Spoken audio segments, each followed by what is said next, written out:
बिहार में जब भी बाहुबली शब्द गूंजता है तो कई नाम उभरते हैं। कोई राजनीति में ताकतवर तो कोई सड़कों पर डर का दूसरा नाम, और इन्हीं में से एक नाम है राजेश रंजन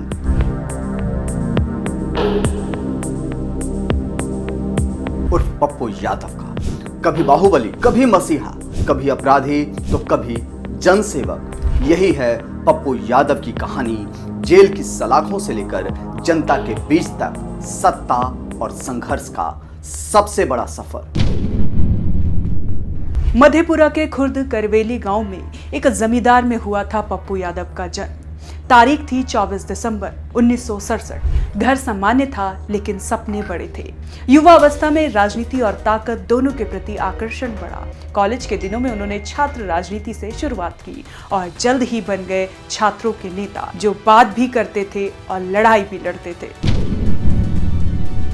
90 का दशक बिहार में अपराध और राजनीति का ऐसा संगम जिसने कई बाहुबलियों को जन्म दिया, और इन्हीं बाहुबलियों में से एक नाम है पप्पू यादव का। पप्पू यादव पर हत्या, रंगदारी और धमकी जैसे कई आरोप लगे। कहा जाता है कि वो विरोधियों को झुकाते नहीं, मिटा देते थे। 1998 में अजीत सरकार हत्याकांड ने पप्पू यादव के नाम को राष्ट्रीय सुर्खियों में ला दिया, और उसी केस ने उन्हें पहुंचा दिया जेल की सलाखों के पीछे, जहां उन्होंने 17 साल बिताए। जेल में पप्पू यादव ने अपने लिए एक नई पहचान बनाई, अपराधी से सुधरते इंसान तक का सफर। उन्होंने जेल में ही किताबें पढ़ी, लिखना शुरू किया और राजनीति के नए रास्ते पर विचार किया। 2013 में सुप्रीम कोर्ट से राहत मिलने के बाद फिर से राजनीति में लौटे। इस बार जन अधिकार पार्टी के प्रमुख तौर पर उतरे। 1990 में पप्पू यादव ने निर्दलीय विधायक के रूप में राजनीति में कदम रखा। यह समय उनके लिए सिर्फ शुरुआत नहीं बल्कि एक नया युग था। लेकिन सीमांचल के लोग उनके नाम तक लेने से डरते थे, क्योंकि पप्पू यादव की छवि बन चुकी थी शक्ति और भय का संगम। यहीं से शुरू हुआ उनका सफर, एक आम नेता से बिहार के सबसे चर्चित बाहुबली तक की।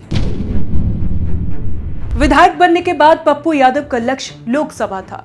यही कारण है कि उनकी दबंगई खत्म नहीं हुई और अगड़ी पिछड़ी की लड़ाई लड़ते रहे। आनंद मोहन सिंह मुख्य विरोधी थे। दोनों के बीच कई बार वर्चस्व की लड़ाई हुई। 1990 में कितनी जान गई। जानकार बताते हैं कि सहरसा के पामा में पप्पू यादव के समर्थक और आनंद मोहन के समर्थक के बीच जमकर गोलियां चली थी। कई लोगों की जान गई। दूसरी घटना पूर्णिया के भांगड़ा में हुई थी। यहाँ भी कई लोग मारे गए थे। हालांकि उस वक्त दोनों वर्चस्व की लड़ाई लड़ते थे। पप्पू यादव पिछड़ा की राजनीति और यादव समाज को एकजुट करने के लिए वोट की राजनीति कर रहे थे, तो आनंद मोहन अगड़ी जाति के नेता के रूप में उभरे थे। 1990 में विधायक बनने के बाद 5 बार लोकसभा के सदस्य रहे। पहली बार 1991 में पूर्णिया से निर्दलीय चुनाव लड़े और जीत हासिल की। इसके बाद 1996 और 1999 भी वह पूर्णिया से निर्दलीय सांसद बने। 2004 में लालू प्रसाद यादव ने उन्हें मधेपुरा से आरजेडी का टिकट दिया और वहां चौथी बार जीते। लेकिन 2008 में उन पर हत्या का आरोप साबित हो गया, तो उनकी सदस्यता रद्द हो गई। पप्पू यादव पर कई मामले दर्ज थे: हत्या, किडनैपिंग, मारपीट, बूथ कैप्चरिंग और आर्म्स एक्ट। लेकिन सबसे बड़ा झटका उन्हें तब लगा जब उन्हें मार्क्सवादी कम्युनिस्ट पार्टी के नेता अजीत सरकार की हत्या के मामले में गिरफ्तार कर लिया गया। इस मामले के चलते पप्पू यादव को 17 साल जेल में बिताने पड़े। यहीं से उनकी छवि बन गई बिहार के सबसे चर्चित बाहुबली नेता की। जेल की सलाखों ने उनके व्यक्तित्व को तो सीमित किया, लेकिन जनता और मीडिया में उनकी पहचान और भी गहरी होती गई। वो साल था 1998। मार्क्सवादी कम्युनिस्ट पार्टी के नेता अजीत सरकार, उनके साथी असफुल्ला खान और ड्राइवर पर अंधाधुंध फायरिंग की गई। तीनों की हत्या हो गई। इस हत्या मामले में पप्पू यादव का नाम सामने आया। उस वक्त ये पूर्णिया लोकसभा सीट से सांसद हुआ करते थे। नाम आने के बाद उनका राजनीतिक करियर ठप पड़ गया और वे सीधे जेल की सलाखों के पीछे चले गए। केस लंबा खिंचता रहा। सीबीआई की विशेष अदालत में मुकदमा चलता रहा। लंबे समय तक जेल में रहने के बाद उन्हें उम्र कैद की सजा सुनाई गई।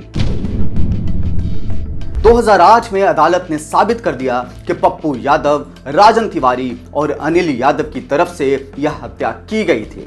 सजा मिलने के बाद उनकी संसदीय सदस्यता रद्द हो गई, उन्हें तिहाड़ जेल भेजा गया। कई साल तक पप्पू यादव जेल में रहे। यह दौर उनके जीवन का सबसे कठिन और उनके नाम का सबसे विवादित अध्याय साबित हुआ। पप्पू यादव ने फैसले के खिलाफ पटना हाईकोर्ट में अपील की थी। इसके बाद 2013 में जाकर कोर्ट ने उन्हें राहत दी। सबूतों के अभाव में उन्हें बरी कर दिया गया। जेल की सलाखों से निकलकर पप्पू यादव ने नई पहचान बनाने का फैसला किया। वह अब सिर्फ बाहुबली नहीं बल्कि जनता के लिए मसीहा बनना चाहते थे। कोई घटना होती तो पप्पू यादव सबसे पहले पहुंचते, पीड़ितों से मिलते, मदद पहुंचाते, उनकी आवाज बनते। 2019 में जब पटना में तेज बारिश से राजधानी जलमग्न हुई तो उन्होंने नाव के सहारे लोगों तक खाना पानी पहुंचाया। जेल की सलाखों की छाया से बाहर निकलकर पप्पू यादव ने जनता के बीच अपनी जनसेवी छवि को मजबूती से स्थापित किया। अब वह सिर्फ बाहुबली नहीं रहे बल्कि लोगों की उम्मीद और आवाज बन गए। उनके जीवन का एक और बड़ा मोड़ आया जब 2024 के लोकसभा चुनाव में उन्होंने निर्दलीय प्रत्याशी के तौर पर नामांकन दाखिल किया और फिर पूर्णिया से जीत हासिल कर उन्होंने साबित कर दिया कि जेल की दीवारें भी एक नेता की जनता से जुड़ाव को नहीं रोक सकते। राजनेता में बस यही। कैसा लगा ये वीडियो आप हमें ज़रूर बताइएगा। अगर आपके पास भी है कोई सवाल, कोई सुझाव तो वो आप हमारे साथ शेयर कर सकते हैं। तब तक के लिए जय हिंद, जय भारत, नमस्कार।